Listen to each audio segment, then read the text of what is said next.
Ticket எடுக்காமல் டிடிஆர்கிட்ட இல்லை checking இன்ஸ்பெக்டர்கிட்ட மாட்டிக்கிட்டீங்களா? அவங்கள்ட்டேருந்து எப்படி தப்பிக்கணும்னு இப்போ நான் சொல்லித்தரேன். This is mister KK diaries. நான் கேகே. ஒரு சின்ன வேலையாக திருச்சியிலேருந்து கரூர் போனப்போ செக்கிங் இன்ஸ்பெக்டர் ஏறிட்டாங்க. அப்போது ஒரு பையன் டிக்கெட்டு கொடுத்தான். அது ஆனால் அன்னைக்கு எடுத்த டிக்கெட் இல்லை, வேறு ஏதோ ஒரு நாள் எடுத்த டிக்கெட்டு. உடனே அந்த செக்கிங் இன்ஸ்பெக்டர் சொன்னாங்க, ஏன்பா எடுக்கலைன்னா எடுக்கலன்னு சொல்லு. அது என்ன முன்னாடி நாள் டேட் உள்ள டிக்கெட்டு கொடுக்குற, எங்களுக்கெல்லாம் செக் பண்ண தெரியாதா? இப்போ நீ என்ன இல்லைன்னு சொன்னால் நான் என்ன பண்ண போகிறேன்? டிக்கெட் இருக்குது, இந்த கண்டக்டர் இருக்கார், டிக்கெட்டை எடுத்து கொடுக்க போகிறேன் அப்படின்னு சொல்லி அந்த பையனை நிற்க வச்சுட்டாங்க.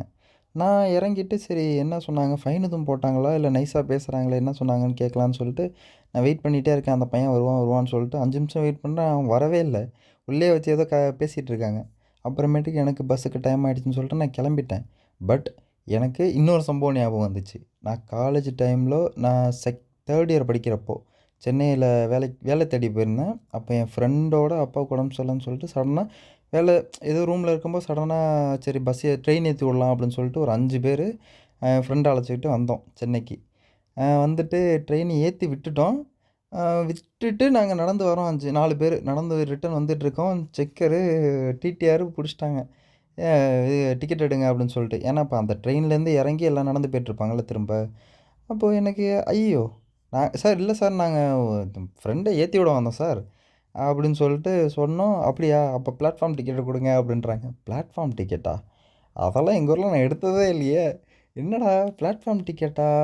அதெல்லாம் இங்கே செக் பண்ணுவாங்களா அப்படின்னு சொல்லிட்டு ஒரே ஷாக்கு. 4 பேர்த்துக்கும் ஷாக்கு. ஆளுக்கு ஒரு ஊர். நான் ஒரு ஊர், ஒருத்தன் திருச்சி, ஒருத்தன் பரமக்குடி, அந்த மாதிரி ஆளுக்கு ஒரு ஊர். ஒருத்தனும் டிக்கெட்டு பிளாட்ஃபார்ம் டிக்கெட்லாம் எடுத்ததே இல்லை.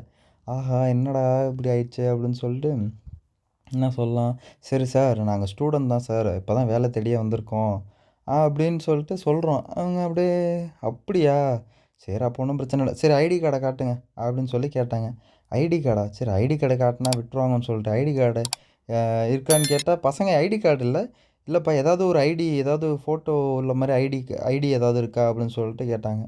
ஆதார் கார்டெலாம் அப்போ வந்துருச்சு. நான் எடுத்து இந்த பாருங்க சார் ஃபோட்டோ ஐடி தான் பாருங்கள் அப்படின்னு சொல்லிட்டு டபக்குன்னு பண்ணிவிட்டு அவர் பாட்டுக்கு போயிட்டாரு. என்னடா வாங்கிட்டு வேக வேகமாக போகிறாரு அப்படின்னு சொல்லிட்டு ஷாக்கு. 4 பேரும் ஷாக் ஆகிட்டோம். தம்பி ஃபைன் கட்டிட்டு நீங்கள் ஐடி கார்டு வாங்கிக்கோங்கப்பா அப்படின்றாரு. ஐயோயோ ஃபைனா? சார் எங்கிட்டலாம் காசே இல்லை சார், வேலை தேடி இப்போ தான் சார் வந்திருக்கோம். இங்கே பாருங்கள் தம்பி, 4 பேர் இருக்கீங்க, ஆளுக்கு 200 ரூபா, நீங்கள் ஃபைனு கட்டினா தான் உங்கள்கிட்ட தருவேன், இல்லைன்னா நீங்கள் பார்த்துங்க அப்படின்னு சொல்லிட்டாங்க. ஐயையோன்னு ஆயிடுச்சு. அப்புறமேட்டுக்கு அப்படியே அவங்க என்ன சொன்னாங்கன்னா, சரி உங்களுக்கும் வேணாம் எனக்கும் வேணாம், 4 பேர் இருக்கீங்க, ஆளுக்கு 200 இல்லாமல் ஒரு ஆள் ஃபைனு 200 கட்டிட்டு போங்க அப்படின்ட்டாங்க. அப்புறமேட்டுக்கு ஆளுக்கு பாக்கெட்டில் அப்படியே தேடி ஒருத்தன்ட்ட 20 ஒருத்தன்ட்ட 100 அந்த மாதிரி எடுத்து அப்படியே 200 ஃபைன் கட்டிட்டு வந்தோம். இந்த மேட்ரை என் தம்பிகிட்ட சொன்னேன். இது மாதிரி செக் பண்ணாங்கடா, இது மாதிரி ஐடி கார்டை வாங்கி வச்சுக்கிட்டு டபக்குன்னு ஃபைன் கட்டணும் அப்படின்னு சொல்லிட்டாங்க அப்படின்னு சொல்லிட்டு. அப்புறம் அவன் ஒரு வாட்டி மாட்டிக்கிட்டான். டிக்கெட்டு ஏதோ சம்திங்கு பிளாட்ஃபார்ம் டிக்கெட்டு தான் சேம். அப்போ வந்து இதே மாதிரி அவனே அப்ரோச் பண்ணியிருக்காங்க. எங்கே ஐடி கார்டை காட்டு, காலேஜ் தானே, ஸ்டூடெண்ட் தானே நீனு அப்படின்னு சொல்லிட்டு. என் தம்பிக்கு நான் சொன்ன இந்த கதை ஞாபகம் வந்துருச்சு. ஆஹா! ஐடி கார்டை கொடுத்தா ஃபைனை கட்டிட்டு தான் நீ போகணுன்ருவாங்க அப்படின்னு சொல்லிட்டு அவனுக்கு ஞாபகம் வந்து அவன் என்ன பண்ணியிருக்கான், சரி என்கிட்ட ஐடி கார்டெலாம் இல்லை, எதுவுமே இல்லை என்கிட்ட, இங்கே பாருங்கள் பாக்கெட்டுக்குள்ளே சும்மா கை விட்டு, எதுவுமே இல்லை சார், நான் சும்மா ட்ரெயின் ஏற்றி விட வந்தேன் சார் அப்படின்னு சொல்லிட்டு ரொம்ப நேரமாக அப்படியே கெஞ்சி கூத்தாடி அப்படியே நைஸாக எஸ்கேப் ஆகிட்டான். இதுலேருந்து என்ன தெரியுது, ஐடி கார்டு இன்கேஸ் நீங்கள் ட்ரெயினில் போகும்போது யாராச்சும் பிடிச்சிட்டாங்கன்னா ஐடி கார்டு கேட்டால் கொடுத்தா அவங்க ஃபைன் கட்டினா தான் திரும்ப ஐடி கார்டு தருவாங்கன்னு தெரியுது. ஓகேங்களா? அப்போ ஐடி கார்டு கொடுக்கக்கூடாது, கெஞ்சி கூத்தாடி எஸ்கேப் ஆயிடணும். ஆனால் நான் சொல்ல போகிற டிப்ஸ் அது கிடையாது. ரூ. 10 ரூ. 20 ஒரு நாளைக்கு மிச்சம் பண்ணுறதுக்காக எதுக்கு ரூ. 300 400 ஃபைன் கட்டணும் சொல்லுங்கள்? அழகாக நீட்டாக காசு கட்டி ட்ரெயின்லேயோ பஸ்லேயோ போங்க. ஃபைனு அதாவது ஒரு ஒரு ரூ. 20 ஒரு டிக்கெட் இருக்குமா, ஒரு இல்லைன்னா ஒரு ஷார்ட் டேர்மாக சொல்கிறேன், சின்னதாக ஒரு இடத்துக்கு போகிறீங்க, ரூ. 20 அதிகபட்சம் ரூ. 50 டிக்கெட்லாம் கணக்கு பண்ணி வாங்கிடுவாங்க. தலை எத்தனை ஏறி இருக்குன்னு கணக்கு பண்ணுவாங்க.